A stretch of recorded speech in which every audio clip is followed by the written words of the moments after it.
Bueno, buenos días para todos. Mi nombre es Angélica Soler y vengo pues a exponer este FM de Master Remind. Mi tutor fue Tony Moreno, a quien aprovecho para darle las gracias por su acompañamiento, su dedicación y por estar aquí hoy dándome este respaldo. El título de mi TFM es Los obstáculos externos e internos de la práctica meditativa, posibles antídotos y pedagogía de la enseñanza. Básicamente, esto corresponde a la necesidad de crear un programa para Remind en el practicum, pero también responde a una inquietud personal, que fue lo que me trajo a hacer el máster en la Universidad de Barcelona, de formar profesores de meditación. Yo tengo una escuela de yoga y en la escuela de yoga el énfasis siempre ha sido en meditación y desafortunadamente empecé a encontrar un patrón repetitivo en los profesores de yoga y es que no meditan y no saben guiar y enseñar meditación. Cosa que para mí se constituyó como una problemática porque a las personas del común hoy en día les están aconsejando que vayan a meditar y lo primero que se les ocurre es ir a una escuela de yoga para aprender la práctica. Y resulta que en las escuelas de yoga se pasa muy de lado por la práctica meditativa, pero no se profundiza.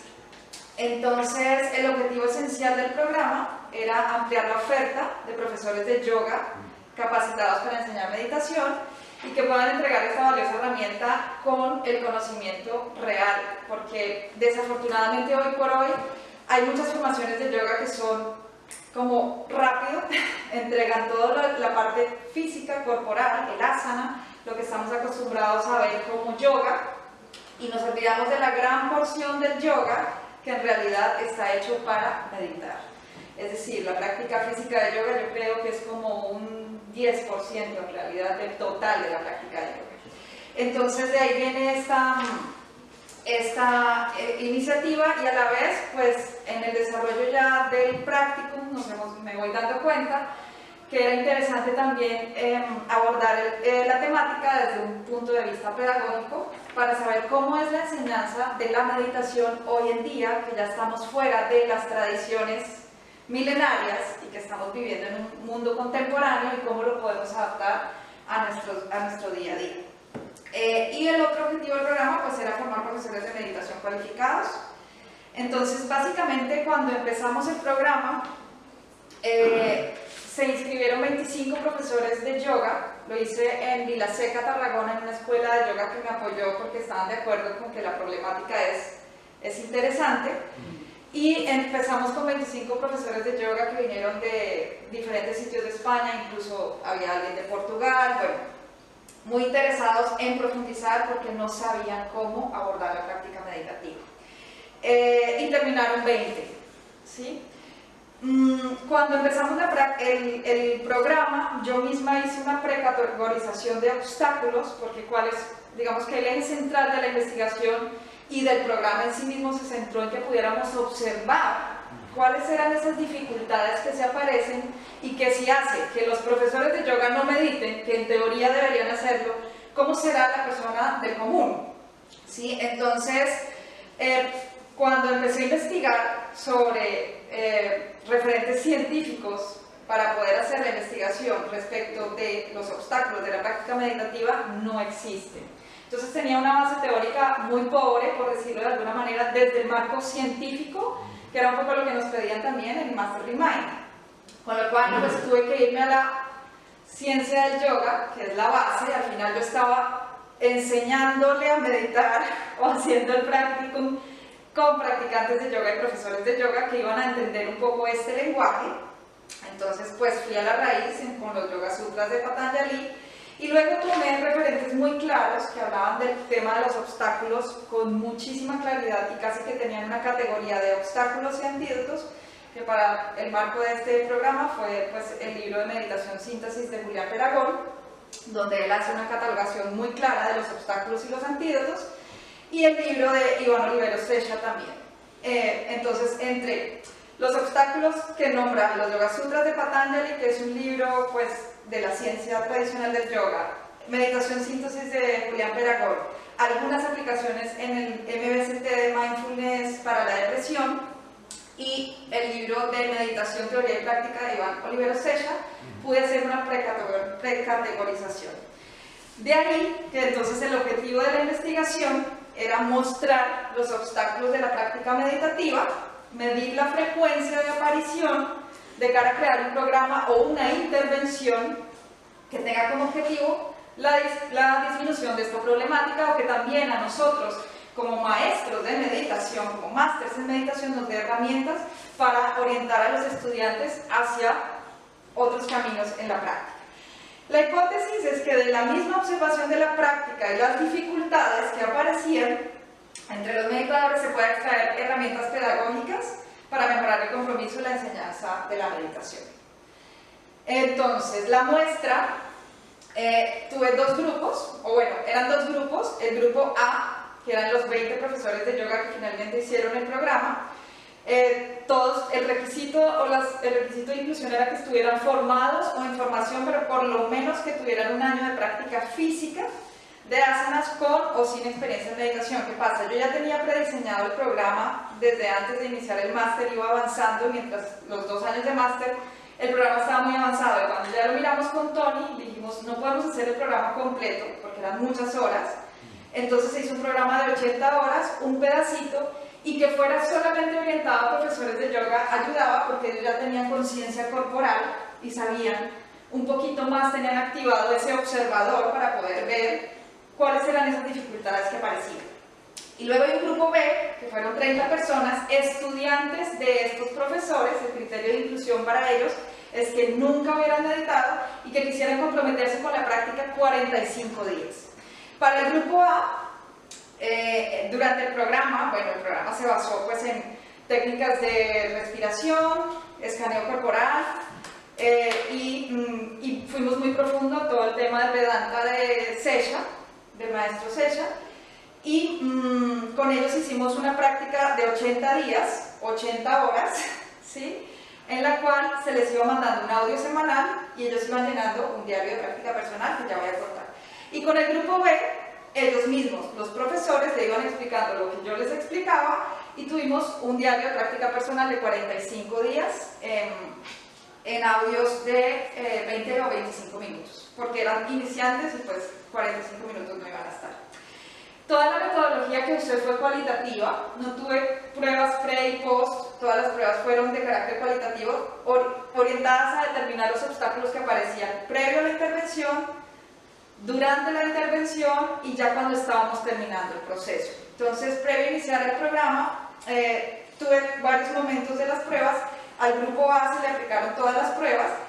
La primera fue una encuesta digital en la cual se les medía el compromiso con la práctica y se les preguntaba pues cuáles eran las dificultades que encontraban para no comprometerse con la práctica y cuáles eran las motivaciones que tenían de hacer la formación de profesores de meditación, porque eso también, digamos que deductivamente nos iba dando idea de cuáles eran las dificultades que iban a encontrar. Luego una entrevista personal para reforzar esta encuesta digital, y luego viene la prueba que para mí es como la más determinante, que fue el diario de práctica personal, que era un diario digital enviado en Google Forms, donde había preguntas cerradas, donde estaban las categorías de los obstáculos muy claras y ellos iban respondiendo cuáles aparecían, y también tenían una opción para poner obstáculos nuevos. Este diario pues lo llenaron 80 días el grupo A, 45 días el grupo B, y al grupo B también se le hizo una encuesta final de evaluación, más para que evaluaran a su guía, para ver, yo también quería saber qué tanto ellos habían aumentado sus habilidades como profesores de meditación y como guías de meditación, y esta evaluación ayudaba un poco a entender qué estaba pasando con eso. Entonces, este es el sistema de categorización que yo les entregué de los obstáculos. Los divido en externos e internos. Los externos hacen referencia a ese momento previo a la práctica o en los primeros momentos cuando estamos empezando, que son como los que nos impiden sentarnos a meditar. ¿Sí? La falta de tiempo, el ruido externo, el dolor físico y la pereza. Esto viene de Julián Peragón, Sesha y los Yoga Sutras de Patanjali, un poco traducido a un código que yo dividí en dos espacios que fueron externos e internos. Y los internos son estos que cuando ya entramos en la práctica meditativa, o que ya estamos en concentración, empiezan a aparecer. Sopor y aburrimiento o sueño, dispersión, incomodidad, negatividad, fantasía y miedo y vértigo ante la disolución. A la vez, para cada uno de ellos, planteo unas categorías de antídotos o posibles antídotos, y esto es lo que se manda en el diario de práctica personal para que ellos se vayan familiarizando con la temática. Ya para los resultados, claro, como ellos llenaban el diario de observación, lo llenaban por medio digital, a mí me iba llegando directamente a un archivo de Excel, entonces era muy fácil también sacar las palabras repetidas viendo la incidencia de los índices de porcentaje que tenía cada obstáculo en nivel de aparición. Entonces, por ejemplo, aquí resalto en amarillo que para el grupo A, que está aquí, con 1.373 diarios llenados, en los obstáculos externos, el mayor y más recurrente, por ejemplo, es el ruido externo. Y luego la pereza, ¿sí? Y luego para el grupo B, que no tiene experiencia en meditación, que no tiene tampoco experiencia en conciencia corporal, aparecen 19% del ruido externo y 20% la pereza. O sea que, bueno, ahí un poco empezamos a ver también como la incidencia.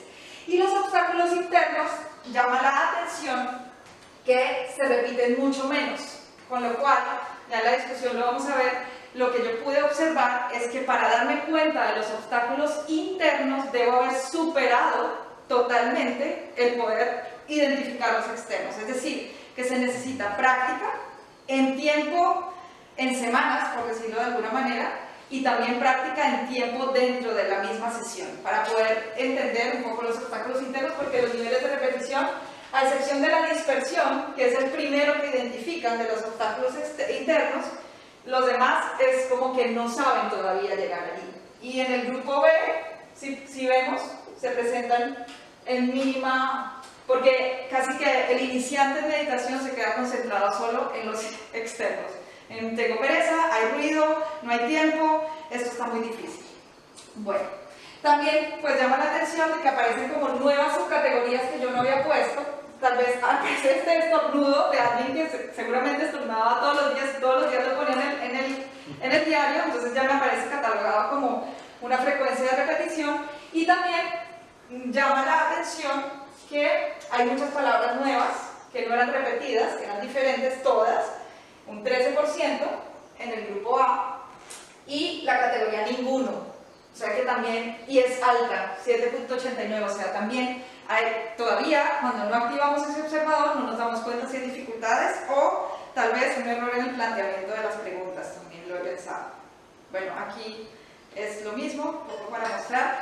Aquí entonces empiezan a aparecer las pruebas que yo apliqué. Entonces en la entrevista inicial resalto los obstáculos en orden de aparición, de acuerdo a las frecuencias en las que ellos me iban respondiendo a las entrevistas, y empiezo a ver cómo hay ciertas coincidencias con todas las pruebas. Entonces aquí está la entrevista inicial, el diario del grupo A, el diario del grupo B, la encuesta digital de cierre y la entrevista final. Entonces, por ejemplo, la pereza empieza a aparecer en casi todas las pruebas, lo que nos da pues una noción clara de que es un obstáculo externo que deberíamos observar. Luego aparece la falta de tiempo, que también se empieza a repetir en casi todas las pruebas. Luego el ruido externo, y vuelve a aparecer palabras nuevas, que es interesante para explorar si de repente hay más categorías de obstáculos. Y el dolor físico. El dolor físico al final, al consolidar todas las pruebas, empieza a mostrar que tiene bastante incidencia. Lo mismo aparece con los posibles antídotos. Entonces, la gran ganadora es la respiración. O sea que si nosotros habláramos de una estrategia pedagógica para sobreponernos a los obstáculos, la respiración debería ocupar gran parte del marco de contenidos de un programa de meditación. Entonces, si empezamos a ver todas estas amarillas, tienen que ver con la respiración, ¿sí? Luego vienen las de observarse en la comodidad de la postura, y aparece una nueva que a mí me sorprendió mucho, y es la ayuda del audio grabado, porque muchos al principio decían que la imposibilidad de hacerlo sin guía no los ayudaba tampoco a sentarse. O sea que ahí empezamos a ver un poco como la presencia del guía también es importante. Entonces, en la entrevista final y en la encuesta final dicen como que las prácticas de audio y las sesiones guiadas les ayudaron bastante. Y aparece una nueva que viene, creo yo, ya del contenido del programa, de todo lo que vimos de meditación Vedanta, en regresar al vacío de pensamientos, dicen ellos, lo catalogan así, que no es el vacío de pensamientos, al vacío, a la vacuidad. Pero yo lo puse tal cual como aparecía también en la categoría de palabras. Entonces, a raíz de eso, pues yo creé un mapa conceptual que seguramente solo entiendo yo, pero está bien, lo voy a explicar. Tiene dos cuadrantes. El cuadrante de este lado habla de los obstáculos externos, el cuadrante de este lado de los obstáculos internos. Aquí en esta fila, en esta primera fila, están las categorías que yo fijé de antídotos. Y aquí en esta primera fila, las categorías que yo fijé de obstáculos. En la segunda fila, debajo de esta, aparecen los obstáculos que ellos pusieron nuevos y que alcanzaron a fijarse como una nueva categoría, y arriba los antídotos que alcanzaron a fijarse como una nueva categoría. Incluso, entonces aquí yo empiezo a relacionar, por ejemplo, para la dispersión, empiezo a llegar a la respiración. Casi todos, cuando están dispersos, regresan la atención a la respiración. Y me causa atención que algunos empiezan a nombrar el diario como parte de una estrategia interesante, porque decían que se sentían presionados al saber que yo recibía el diario digital todos los días y eso los motivaba a hacer la práctica o a llenar el diario y estaban ahí. Y el regresar al vacío, que lo empiezan a relacionar bastante. Aunque no aparece en el mismo nivel de repetición que la respiración, me parece que es interesante explorar un poco más sobre esto. Entonces aquí hago como una categorización nueva de los obstáculos más repetidos: ruido externo, falta de tiempo, dispersión, incomodidad, dolor físico, pereza.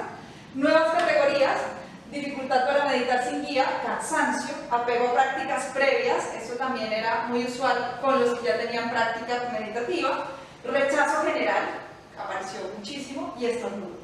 Y los patrones repetitivos de antídoto: regresar a la respiración, regresar al vacío, respirar el dolor, observar incomodidad de la postura, meditación guiada como ayuda y cambio de postura. Y nuevas categorías: regresar al vacío, bueno, está repetida, cambiar horario de práctica, que algunos las pusieron como repetida, ayuda de la meditación guiada grabada, diario como objeto de presión o control para hacer la práctica. Entonces, al consolidar los resultados, pues se establece con efectividad y certeza, creo yo, que las frecuencias de aparición de los obstáculos, sobre todo de toda la información que proviene del diario de práctica personal, ¿sí? De ese diario de observación logramos una certeza del 79% en el grupo A y el 87% en el grupo A. Todo lo demás son palabras nuevas o cosas que no se pudieron categorizar. El porcentaje, bueno, hay una debilidad, pues obviamente en la validación de esta investigación por ausencia de estudios similares, e incluso una de las cosas que yo pienso ya después de ver los resultados es que sería interesante también aplicar pruebas de carácter cuantitativo con pruebas pre y post, para que no se quede solamente bajo la interpretación del método cualitativo. Como ya había dicho antes, los obstáculos externos se asocian mayormente al momento previo a la práctica y los obstáculos internos a el momento en que ya la práctica está avanzada, con lo cual, pues pedagógicamente seguramente tendríamos que primero hablar de recursos y habilidades para superar los externos en el momento de la enseñanza de la meditación. Es posible que en una práctica de meditación los obstáculos externos no den tiempo ni siquiera a que podamos identificar las dificultades internas que aparecen cuando ya estamos en concentración o incluso en estado meditativo. Lo mismo en los antídotos, pues el más recurrente es regresar la atención a la respiración, que da un 25% de las respuestas, y la siguiente respuesta, que es respirar el dolor, es un 6%. O sea, miramos la diferencia entre una y otra y vemos que tal vez en un programa de enseñanza de meditación el énfasis debe estar muy hacia esta puerta de entrada que yo llamo que es la respiración, ¿no? Y luego viene el respirar la incomodidad de la postura y regresar al vacío. Esto ya nos empieza a dar un orden de qué temática podríamos empezar a darle fuerza en temas pedagógicos en la enseñanza de meditación. Como conclusiones, pues fue posible mostrar los obstáculos más determinantes y repetitivos para el compromiso de la práctica. Se avanzó considerablemente en valorar los antídotos, aunque pues se evidencia la necesidad de plantear más estudios y ojalá alguien continuara con esto. De hecho, yo misma ya empecé un programa de formación y estoy otra vez aplicando nuevas pruebas a ver qué pasa. Y siguiendo la hipótesis, esbozo unos resultados. La hipótesis decía que mostrando los obstáculos yo puedo dar herramientas pedagógicas para entender cómo enseñar la meditación. Entonces digo que podríamos hablar de la respiración, sus fases, tipos, métodos, técnicas y profundizar bastante ahí. De hecho, en el programa yo lo incluí y a ellos les ayudó muchísimo. La postura y no separar el cuerpo de la práctica, porque a veces hay meditadores que dicen que el cuerpo no debe ser incluido. Y tan es así que, yéndonos a la misma ciencia del yoga, lo que precede la práctica meditativa es el asana, el pranayama, que es la respiración, y esto era objeto pues, del mismo programa. Conocer la vacuidad y sus conceptos y cómo regresar al estado de vacío, sobre todo. Bueno, yo estudié mucho a Sesha antes del curso y les hablé mucho de conciencia y de todos estos términos que él usa, y para ellos fue fascinante y casi que entramos un poco desde el intelecto también, pero eso los hizo engancharse con la práctica. Incluir un estudio de los obstáculos y antídotos como parte de un programa de formación, porque para ellos, como lo supieron desde el principio, ya sabían qué se iban a encontrar durante la práctica y sabían que tenían ciertos recursos. Un componente pedagógico que incluya práctica guiada de audios, el diario de práctica personal automatizado, la presencia del guía o tutor, que para ellos fue clave, entender y transmitir que la pedagogía es importante en estos momentos y que no podemos irnos a las técnicas y tradiciones antiguas, porque está muy bien, pero hoy estamos viviendo otra realidad. Eso cambia la experiencia del practicante y esto pues es la bibliografía que utilicé para